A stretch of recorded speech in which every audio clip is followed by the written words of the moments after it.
Swades bank తరఫున మీ అందరికీ స్వాగతం. భారతదేశ ఆర్థిక స్థితిగతుల్ని గనక మనం పరిగణలోకి తీసుకుని ఆలోచించడం మొదలు పెడితే గత 2-3 దశాబ్దాల్లో జరిగిన మార్పులు మనకి చాలా స్పష్టంగా కనపడుతూ ఉంటాయి.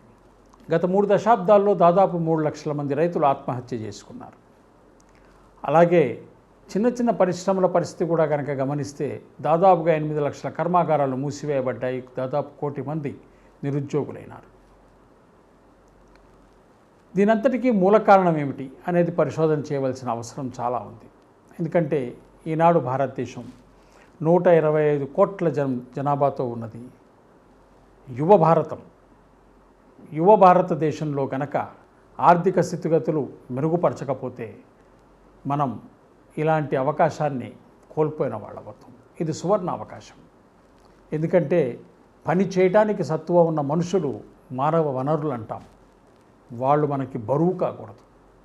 మానవ వనరుల్ని వాడుకుంటూ ప్రకృతి మనకిచ్చిన 488 నదుల్ని, తర్వాత 8 రకాల పంట పొలాలు, అలాగే 6 ఋతువుల్ని మనం వాడుకోకపోతే మనం ప్రకృతి ఇచ్చిన అవకాశాన్ని కూడా కోల్పోయిన వాళ్ళం అవుతాం.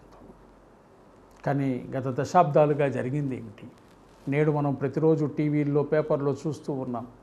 పెద్ద పెద్ద కంపెనీలకి అప్పులు ఇచ్చి బ్యాంకులు దివాళా తీసిన సంగతి. పెద్ద కంపెనీలు దివాళా తీసిన సంగతి. అంటే బ్యాంకుల వద్ద అప్పులు ఇవ్వటానికి పెద్ద మొత్తాల్లో డబ్బు ఉండింది.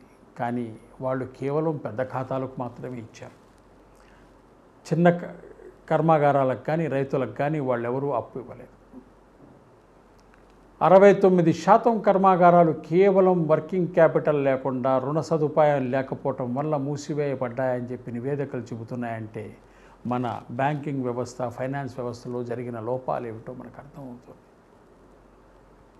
ఈ స్థితి నుంచి భారతదేశాన్ని ముందుకు తీసుకెళ్లాల్సిన అవసరం ఉంది.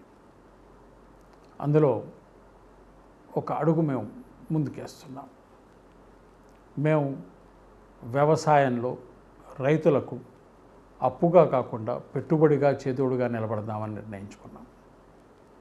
రైతులకు పెట్టుబడితో పాటు వారు పండించాల్సిన పంటల గురించి సంపూర్ణమైన వివరాలు, వాళ్ళ నేలలో ఉన్న సారం ఏమిటి, అది దేనికి పనికొస్తుంది, అక్కడ ఏ పంటలైతే ఉత్తమం అనే అంశాలని కూడా పరిగణలోకి తీసుకుని శాస్త్ర సాంకేతిక నైపుణ్యతను రైతులకు అందజేయటంలో ఒక అడుగు మేము కూడా ముందడుగు వేసి రైతులకి ట్రైనింగ్ ఇచ్చి మెగా పార్క్స్ ద్వారా రైతులకు శాస్త్ర సాంకేతిక నైపుణ్యతతో పాటు మనం చేసే ఉత్పత్తి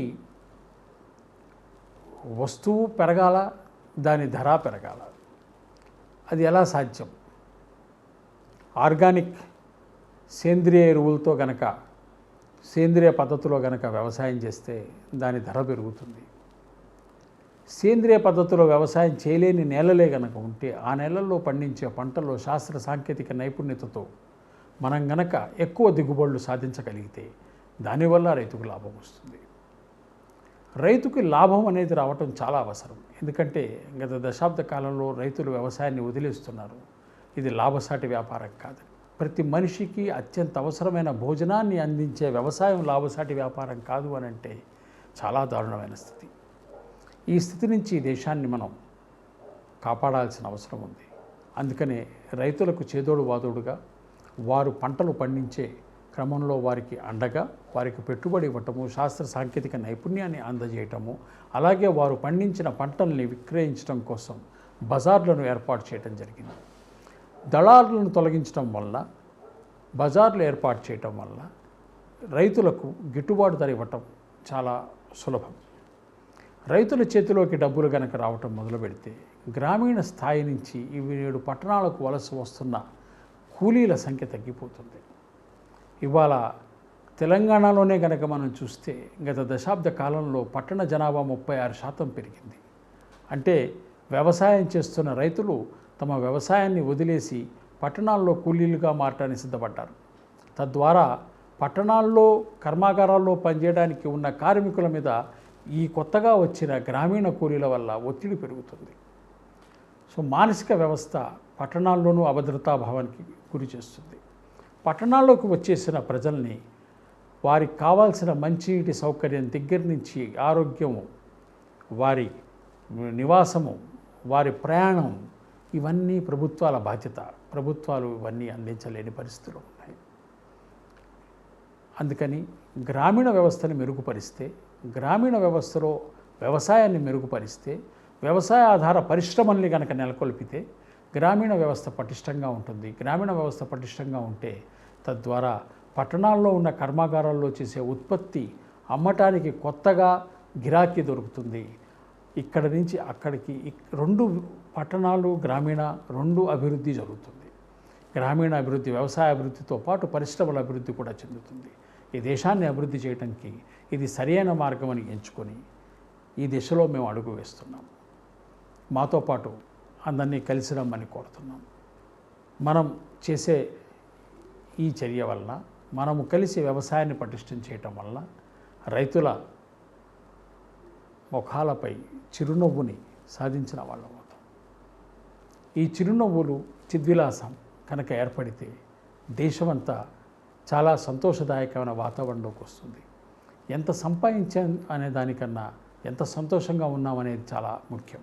కాబట్టి గ్రామీణ స్థాయి నుంచి సంతోషకరమైన వాతావరణాన్ని నిర్మించడానికి, గ్రామీణ స్థాయిలో ఉన్న రైతుల్ని పునరుద్ధరించడానికి, అక్కడ వ్యవసాయాన్ని, వ్యవసాయ ఆధార పరిశ్రమల్ని నిర్మించడానికి స్వదేశ్ బ్యాంక్ ఒక అడుగు ముందుకేస్తుంది.